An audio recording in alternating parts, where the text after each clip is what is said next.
আজকে আমরা ছোটখাটো একটা খাসি জবাই করেছি।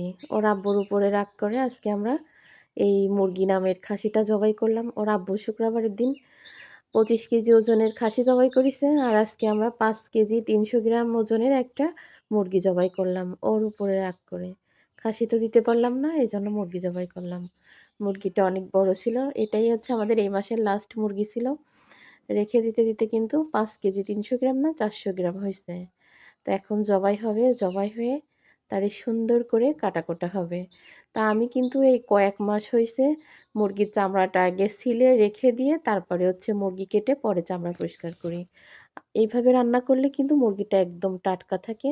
আর ওই ব্রয়লার মুরগিতে স্বাদ থাকে। এমনিতেই মুরগি রান্না করলে ৩-৪ কেজি মুরগি ছাড়া তো ছোট মুরগি কখনো কেনা হয় না। আর এটা হচ্ছে পোলাও চাল দিয়ে, ডিম দিয়ে, পেঁপে দিয়ে, মসুর ডাল দিয়ে হালকা একটু রান্না করা হচ্ছে অসুস্থ মানুষের জন্য। আর এই হচ্ছে বেগুন ভর্তা, ডিম ভর্তা। মানে এক সকালে কত রকমের করা হয়। আবারও কিন্তু খিচুড়ি রান্না করা হয়েছে। আপনারা হয়তো দেখছেন।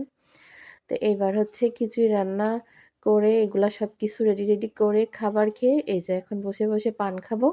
আর হচ্ছে ভিডিওটার ভয়েস করে ভিডিওটা ছাড়বো। পান খেয়ে কিন্তু আবারও রান্নারটা গোছাতে যেতে হবে।